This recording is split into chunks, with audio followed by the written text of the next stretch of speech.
আজ অলোকরঞ্জন দাশগুপ্তর স্মরণ সভার আয়োজন করেছি আমরা অহর্নিশের পক্ষ থেকে। কোনো সভা সমিতি জন্য যে হলগুলো নির্ধারিত সেগুলো পাওয়া যাচ্ছে না, তাই জন্য আমরা অশোকনগরেই আজকে এই সভার আয়োজন করেছি অহর্নিশের পক্ষ থেকে। আজকে আমি পড়ে শোনাবো অলোকরঞ্জন দাশগুপ্তর মায়ের লেখা তাকে নিয়ে একটি স্মৃতি কথা থেকে, এবং সেখানে খণ্ড খণ্ড করে কবিতা রয়েছে, সেগুলো শোনাবো আপনাদের। ও বলল, মানে অলোকরঞ্জন বললেন, মা, পশু পাখির কথা আমি লিখতেই পারি না। আমি বললাম, ওদের কথা না লিখলেই তো নয়, হাসি খুশি ওর পড়া। তার থেকে ভেবে লিখল, কাক ডাকে কা কা, আগে অ পরে আ, খোকা হাসে হি হি, হর্ষই দীর্ঘই। অনেক চেষ্টায় একটা বাড়ি পেয়েছিলাম মহানির্বাণ রোডে। পিন্টু তখন 2 বছরের। অলোক একা একা বারান্দায় বসে সব দেখত।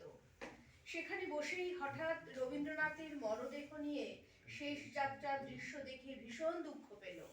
খবরের কাগজে পরদিন শেষ যাত্রার ছবি দেখে কি আকুল হয়ে কেঁদেছিল বলার নয়। তখন ওর কবিতার হাত খুলে গেল, লিখতে লাগলো, রবি অস্ত যায় হায় হায় হায়, গগন কাঁদে রবি গেল, জগৎ অন্ধকার, কি হবে উপায়? বাংলার সোনার আলো কেনে ভালো, বলো গো বলো, পারিবে কি জ্বালিতে, যাহা মিশে গেছে স্বর্গের আলোতে?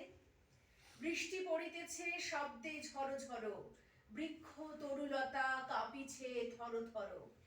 পুজোর সময় রাখবো ঘরে বিশ্বকবির ছবি, সবাই বলবে গগনে ওই পূজার দিনের রবি। এরপরেও কবিকে নিয়ে যে কত ছড়া লিখেছে, যারা দেখেছে তারা কেউ বিশ্বাস করেননি। সবাই বলেছে, আমাদের নিয়ে লেখো তো একটা। ও সঙ্গে সঙ্গে 3-4 লাইনের কবিতা লিখে দিয়েছে। অলোক মাঝে মাঝেই প্রশ্ন করত, মা, যুদ্ধ কবে শেষ হবে? আমি বলতাম, জানি না। ওই রকম অলোক একটা কবিতা লিখে ফেললো হঠাৎই। পরে শান্তিনিকেতনে কবিতাটা পাঠও করলো। যুদ্ধ ব্যাপারটা ওর মনের মধ্যে কাজ করেছিল। এখানে তার আভাস প্রবল। যুদ্ধ কবিতাটার নাম।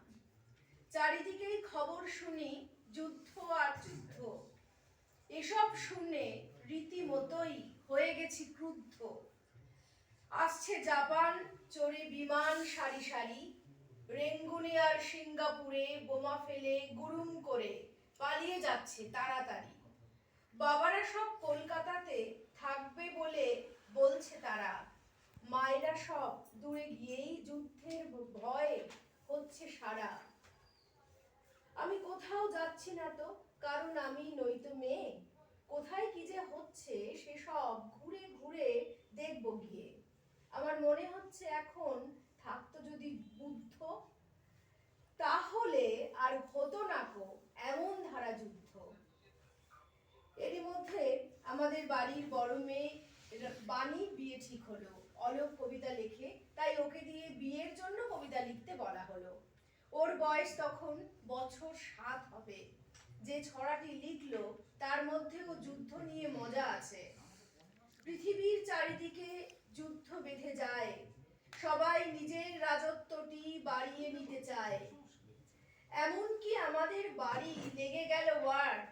পাটনা থেকে সুবোধ বাবু সৈন্য নিয়ে এসে 10ই শ্রাবণ ওয়ার করলো ডিক্লেয়ার। ব্যাপার হলো দিদিকে নিয়ে। সুবোধ বাবু করবে বিয়ে। নাদি পাচ্ছে না ভেবে, এই না ভেবে সৈন্য নিয়ে এলেন সবে। নাদি পাচ্ছে এই না ভেবে সৈন্য নিয়ে এলেন সবে। তারপরে ভাই জ্বলল লাইট, তখন বিগিন হলো ফাইট। সাইরেন বেজে উঠল যখন, হাসির বোমা চলল তখন। যুদ্ধে হেরে জামাই বাবু হয়ে গেছেন বেজায় কাবু। ভয় নেই কো জামাই বাবু, করব না কো বন্দি, দিদিকে দিয়ে তোমার সাথে করছি মোরা সন্ধি। তুমি মোদের ভালোবাসো, এখন দেখি একটু হাসো। পরে তো সবাই কত খুশি। সেটা ছাপিয়ে বিয়ের সভায় সকলের হাতে বিতরণ করা হলো। তখন মোটে 7 বছর বয়স অলোক রঞ্জন দাশগুপ্তের। বেশ আনন্দে কিছুদিন কেটে যায়। যারা এসেছিল সবাই আস্তে আস্তে চলে গেল। যুদ্ধ শেষ, বাড়িটা খালি খালি। অলোককে কোথাও ভর্তি করতে হবে এই নিয়ে ওর বাবার সঙ্গে আলোচনা করতে লাগলাম। এরই মধ্যে অলোকের নতুন আনুষ্ঠানিক কবিতা। দিদির বিয়ের তরে সবাই এলো মোদের ঘরে, যে যেখানে ছিল এলো ভীষণ কষ্ট করে, সেই বিয়ে বিয়ে বিয়ে।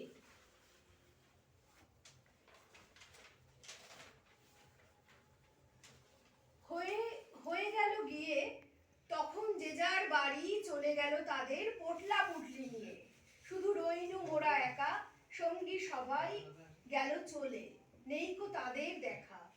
আর কতকাল থাকবো মোরা হেথায় এমন করে, ভীষণ কষ্ট করে। পৌষ মাসে শান্তিনিকেতনে নানা উৎসব হতো।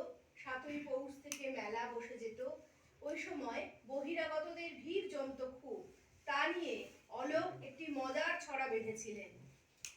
কবিতাটির নাম গেস্ট। উৎসব তরুতে ধরেছে কচি পল্লব, বিহঙ্গ ধরেছে কুকুরব, অতিথি আগত দ্বারে সব উৎসব।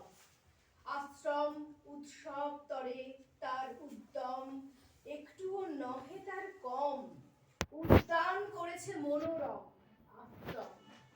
এই যে বাড়িগুলো পড়ে গেছে ভাই যে, এখানে রে তিল ঠাঁই নাই যে, কত শত কৃষ্ণ ও রাই যে, এই যে গেস্ট এখানে করেছে আসি রেস্ট, সিগারেটে ভরিয়াছে নেস্ট।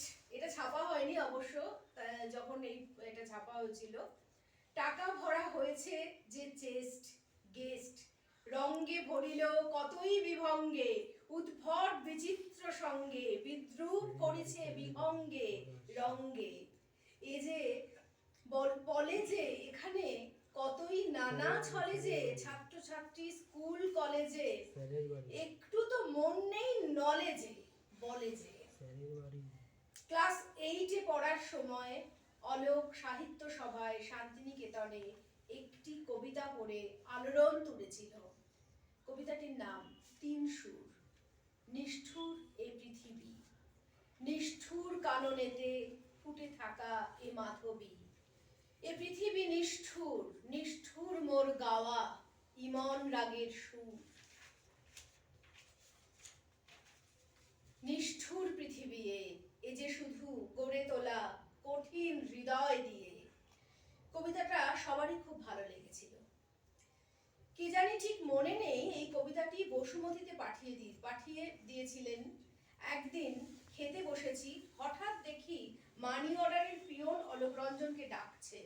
তার নামে টাকা এসেছে। আমরা সবাই তো অবাক। অলোক উঠে সই করে টাকাটা নিল। সম্মান মূল্য 5 টাকা। কিন্তু কি যে আনন্দ হয়েছিল তা বলার কথা নয়। অলোক টাকাটা আমায় দিয়ে রসিদ ও বসুমতী খানা যত্ন করে তুলে রেখে দিল। আমার কাছে 5 টাকা সেদিন 5 লক্ষ টাকা বলে মনে হয়েছিল। সারাদিন আনন্দে বিভোর হয়েছিলাম। ওনার মা লিখছেন, এই স্মৃতিচারণ করেছেন অলোক রঞ্জন। ছোট্টবেলা থেকে উনি কি সুন্দর কবিতা লিখতেন সেটার কিছু খণ্ড খণ্ড কবিতা পড়ে শোনা